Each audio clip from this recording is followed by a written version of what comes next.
जय हिंद दोस्तों, स्वागत है आप सभी का मैथ मंत्रा कॉन्सेप्ट्स यूट्यूब चैनल पे। चलिए आज हम लोग पढ़ने वाले हैं परिभ्रमण के बारे में। आपने सुना होगा परिभ्रमण और परिक्रमण, तो उन्हीं शब्दों को लेकर हम आए हैं। परिभ्रमण आज हम लोग पढ़ेंगे, यानी कि रोटेशन के बारे में। ठीक है, तो चलिए शुरुआत कर लेते हैं। पृथ्वी की गतियाँ देखो, जो परिभ्रमण परिक्रमण है, सबसे पहले समझ लेते ये है कि ये है पृथ्वी की गतियाँ हैं। तो पृथ्वी की गतियाँ हैं अपनी दो टाइप की। कौन कौन सी हैं? एक परिभ्रमण और दूसरा यानी कि एक परिभ्रमण जिसे हम लोग घूर्णन कहते हैं और इंग्लिश में रोटेशन बोलते हैं। दूसरी है परिक्रमण यानी कि रेवोल्यूशन। तो आज हम लोग यहाँ पर पढ़ने वाले हैं परिभ्रमण के बारे में। ठीक, तो चलो शुरुआत कर लेते हैं। परिभ्रमण देखो, पृथ्वी अपने अक्ष पर पश्चिम से पूर्व की ओर घूमती है। आपको ये पॉइंट याद रखना है, पृथ्वी अपने एक्सिस पे पश्चिम से पूर्व की ओर यानी कि वेस्ट टू ईस्ट रोटेट होती है। अच्छा, इसी के कारण दिन रात होते हैं। ठीक है, अभी आगे आपको समझाएंगे कि दिन रात कैसे होते हैं।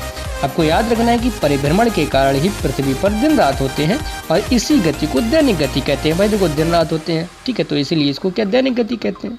ठीक है, चलो आगे देख लेते हैं। अक्ष पर पृथ्वी की चाल 1610 किलोमीटर प्रति घंटा है।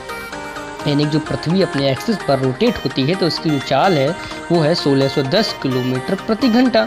ठीक है, यानी कि अब जो पृथ्वी है वो अपने अक्ष पर अपने एक्सिस पे एक चक्कर लगाने में कितना समय लेती है? तो 23 घंटा 56 मिनट और 4 सेकंड का समय लेती है। क्लियर है ये बात? ठीक, अब आगे देख लेते हैं। आगे देख लेते हैं हम लोग यहाँ पे एक चित्र के माध्यम से। ये पृथ्वी है और यहाँ पर जो रोटेट कर रही है पृथ्वी, वो अपने एक्सिस पे रोटेट कर रही है और कितना समय लेती है? 24 घंटे। अब ये चीज़ क्या है? तो देखो, ये चीज़ है जो ये है परिभ्रमण। ठीक है, और जो ये है परिक्रमण। तो अभी हम लोग पढ़ रहे हैं परिभ्रमण यानी कि रोटेशन, और अगले वीडियो में पढ़ेंगे हम लोग परिक्रमण। ठीक है, चलो अब इसमें देख लेते हैं सही से। इसमें आपको बताया गया है कि ये अर्थ है, और अर्थ सबसे पहले आपको पता होना चाहिए अर्थ है वो 23.5 अंश से झुकी हुई है। देखो यहाँ पर ये 90 डिग्री है एंगल है, यानी कि अब ये 90 डिग्री एंगल है, तो यानी कि 23.5 अंश ये इधर झुकी हुई है। ठीक है, कितना? 23.5 अंश झुकी हुई है। तो जो पृथ्वी का कक्षीय तल है उससे पृथ्वी का जो एंगल है वो कितना बना हुआ है? वो देखो, आप यहाँ पर देख सकते हैं कि इसका जो एंगल है वो 66.5 अंश बना हुआ है। यानी कि पृथ्वी के कक्षीय तल से जो एंगल बना हुआ है वो 66.5 अंश बना हुआ है, या बोल सकते हैं जो पृथ्वी है वो 23.5 अंश से झुकी हुई है।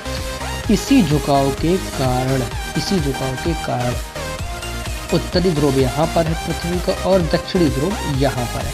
अच्छा देखो, अगर झुकी नहीं होती तो इस तरीके से यहाँ पर साउथ पोल होता, यहाँ पर नॉर्थ पोल होता, लेकिन अब वो तो भाई झुकी हुई है, कितना? 23.5 अंश। तो इसलिए उसका साउथर्न पोल यहाँ पर है, नॉर्थर्न पोल यहाँ पर है।